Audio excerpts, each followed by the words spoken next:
You've joined me at my kitchen table. A friend of mine just asked me about my Reaper King deck, which there's a bunch of EDH Reaper King decks out there. So I thought I'd come to my kitchen table and we'd go over it. And that way he could see what I got, and he'll probably make his own build of what he trades for, whatever he already has. Okay, so give me a moment. I'm going to separate out and then we'll be right back and I'll show you the Reaper King deck. So we'll start with Reaper King, the 5-color general that obviously is going to be in this deck. And we're going to move into the mana base. And some of them are utility lands and some are lands just, to get, I don't have the budget for duels, so we make do with what we have. So Reaper King. Thrying Quarry, nice multicolored solution as long as you have creatures at the end of turn. So normal plains. Is it Boiler Works, which later on you'll see when I have the gemstone mine. It'll bounce the gemstone. Another regular plains. Forest. Exotic Orchard. Basically a Felwar Stone land. If they're playing colors that you have, it's handy. That's preferable, but if you have a large group, you're going to hit on this color. Marsh Flats, obviously for a plains or a swamp. Plains or swamp. Volrath Stronghold for some reanimation. Full Art Mountain. Full Art Island. Vivid Grove. Give you some options, as well as give you green. Twilight Mire to filter. Great Pelt Refuge. Azorius Chancery. Bulgaria Rock Farm. A regular mountain, along with a Boros Garrison. Croson Verge, a little slow because it comes in, enters battlefield tapped. However, you end up getting a forest and a plains for it. Selesnya Sanctuary. Regular swamp.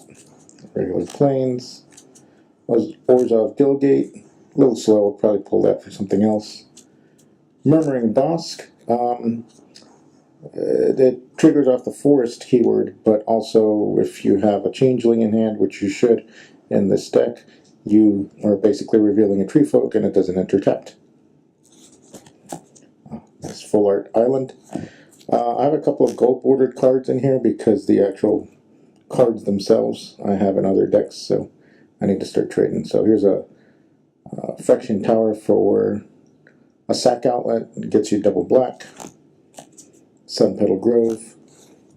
Bajuka Bog to get rid of graveyards of players that are abusing it. Mountain, regular mountain. There's the Gemstone Mine. That bounces. Mystifying Maze to shut down whatever creature happens to be coming at you, unless you're swarmed. Italian Forest. Gruul Turf. Kildoran Outpost, which if it goes right will trigger some of the Reaper King enter the battlefield effect, because you're not getting a soldier, you'll be getting a scarecrow. Regular plains. Nice foiled swamp. Simic Growth Chamber. Evolving Wilds, because we've got enough basics. I probably should throw a Terramorphic Expanse in here as well. And then lastly a forest. So that's our mana base. We're wanting to abuse the Reaper King's enter the battlefield effect, destroying, having a Vindicate for each scarecrow that enters. So when you play Riptide Replicator, you choose a color and a creature type. Obviously that's going to be Scarecrow. Triggers the enter the battlefield effect, and you get Scarecrow creature tokens. Again, another gold bordered Academy Rector. I need to trade for this. So there's a few enchantments that you want to search for, and you'll see them coming up. Phyrexian Processor, with the large amount of life that you start with, paying for it. Sometimes it can backfire, but it's nice to have beefy creatures. Composite Golem, because it costs 6 to come out, but you can sack it to get the Reaper King out, at least the first time.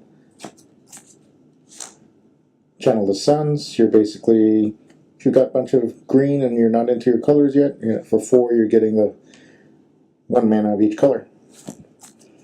Elspeth's Knight Errant. Again, hoping once you get Conspiracy into play, which you'll see in a moment, you're getting soldier tokens, but they're not really soldier tokens, they're the Scarecrow to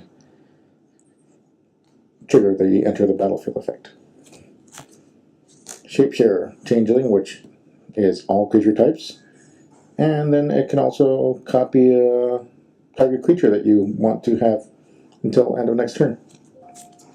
German Demonic Tutor. Gideon Yura. Slowing down opponents, destroying a target tapped creature if needed. Door to Nothingness. It's an alternate win condition, but it doesn't always go off. It costs 5 to bring out, and then you have to have the double of each mana to trigger. But, you know, when it does go off, that's kind of funny. Conspiracy. So here we are. Enchantment. So, as it enters, you choose a creature type, which is obviously going to be Scarecrow. And then creatures you control, and in your creature cards in your graveyard, hand, and library are all of the chosen type. Hence, Conspiracy. Crib Swap, some removal, and it also counts as every creature type. Again, for the Murmuring Bosk. Day of Judgment, mass removal. Mirror Entity, another changeling, shapeshifter creature. Counts as all creature types, and also beefs stuff up if needed. Gale Powder Mage. This is a pretty new addition. It's a Kith King, flying 3/3. Whenever it attacks, you can exile another creature. So it could be spot removal. Let's say there's creature tokens, or you can blink something of yours and have it return at the next end step, triggering Reaper King if it's in play. Condemn, obviously for pesky generals or just any creatures of the sort. Norin the Wary. Whenever something attacks or whenever a player plays a spell, it blinks and then returns. With Conspiracy in play, it's going to be triggering. Otherwise, it's just there to blink. It's kind of a flavor thing. Blink it. Oh, here you go. Destroy something else. Propaganda, some defense, which actually this is one of I think about 4 or 5. I tried to put one of each color. The kind of defensive is Suvan Doppelganger. Just put it in over clone because you don't see them very often. I didn't see them very often when I traded for it. And it clones whatever you want. Sanctum Gargoyle, a 2/3 flyer, but it returns an artifact from your graveyard. So if something's been destroyed or you want to reuse it again, Door to Nothingness or what have you, that comes back. Changeling Hero, another changeling shapeshifter. This one champions, so you set something aside and then return. So if you have something big, sack it to something else, or just chump block with it, lifelink, etc. Farseek to get into the mana you need. Wrath of God, a newer art of it. Mass removal. One of the Scarecrows, because I do play a few Scarecrows in here. 1/1. You can sack it to remove target card in a graveyard. So it's spot graveyard exile. Etched Oracle. Obviously, you're going to get the full Sunburst effect and draw 3 cards off of it. Trigon Predator, which I've seen in other Reaper King EDH decks. It's 2/3 flying beast. When it hits combat damage on a player, you can destroy an artifact or enchantment they control. Equilibrium. So whenever you play a creature spell, you pay an extra and bounce another target creature. So it could be one of your own, one of theirs. If you want to re-trigger some enter the battlefield effect, you pay an extra with the Equilibrium. Venser the Sojourner, mostly in for the blink effect and returning something of yours at the next end step. Or you can make unblockable creatures, but I'm using it mostly for the ultimate, which is destroying, exiling target permanent once you get to that ultimate ability. Grim Poppet, one of the other Scarecrows. It comes in with 3 -1/-1 counters, and you can remove them to put them on other target creatures, so you can get rid of what have you. probably stuff that's indestructible. You can get that in there as well. Ether Sworn Canonist, 2/2. If you played a non-artifact, this one really delays, so it draws hate some.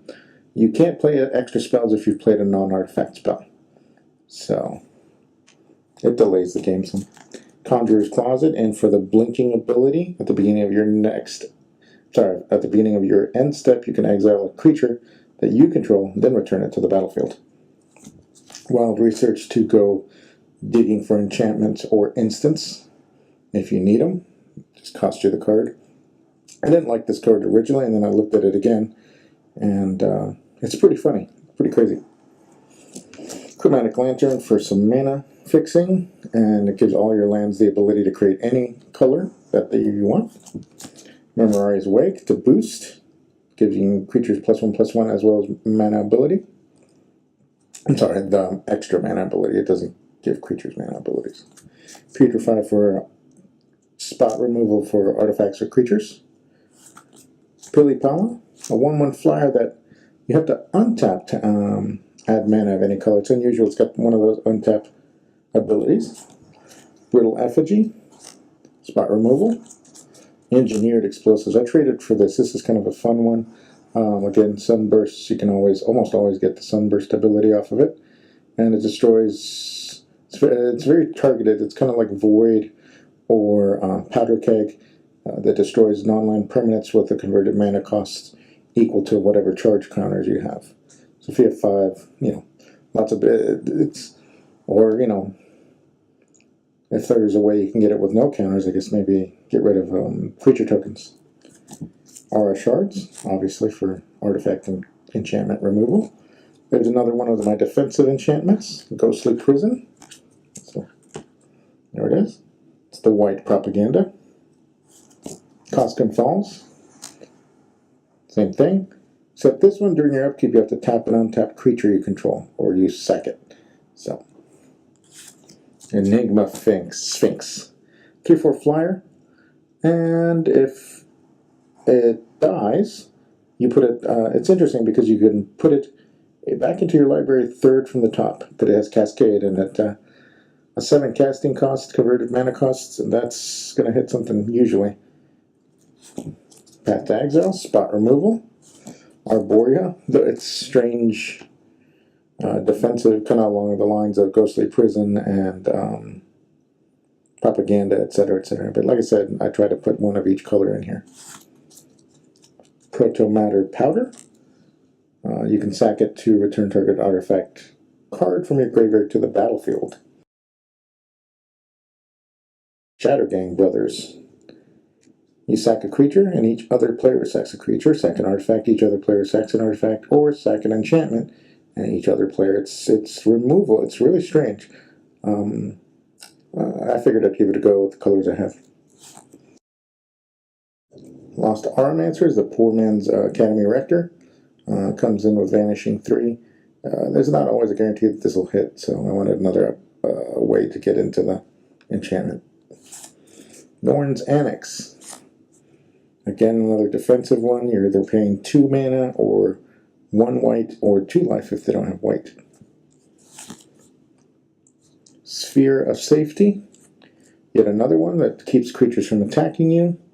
And for each number of enchantments you control, it costs more. So if you only have this one in play, it costs 1, and with all the other ones I typically have, then it adds. I added Pack Rat when I traded for a couple of Pack Rats, so again, they're not technically rats. Once Conspiracy is out in play, and toss a card and recur with whatever other mechanic I need to, and take advantage of the Rebirthings, enter the battlefield ability. All Sun's Dawn. So you can pick and return things. Then you exile this. Deep Analysis for some card draw. Mistform Ultimus, another, well, it's not Changeling, it's an illusion, but it's in every creature type. For 3/3. Sterling Grove. So I can protect my own other enchantment, all other enchantments. So, or I can sack it to search for an enchantment. Okay, this is another one of my favorite defensive enchantments, Collective Restraint. When you have Domain, you're basically having to pay 5 mana for each attacking creature. And you're going to hit Domain, typically, being 5 color in this.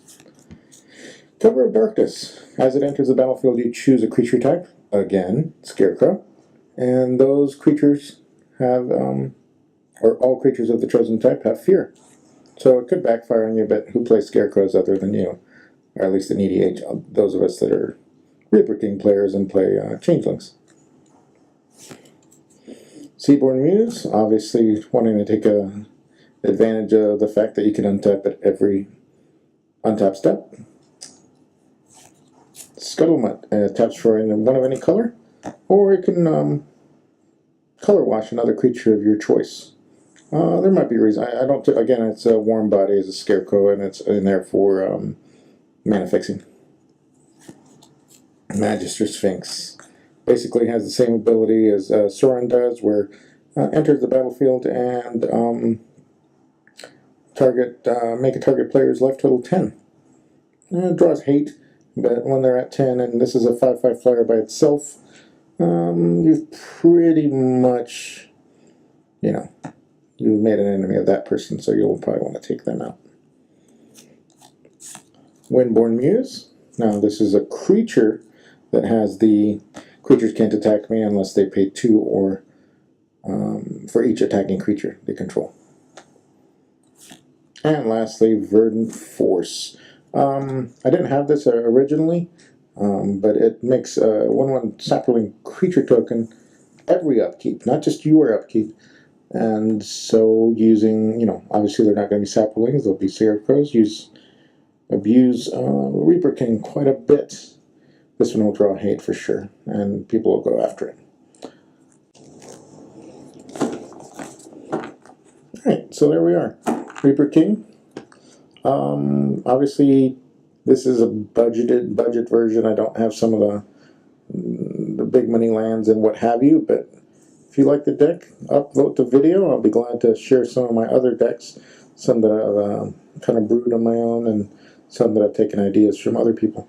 So thanks for Adam for giving me the idea. I haven't edited or done anything like this before. So yeah, enjoy. Comment if you like, and upvote please. If you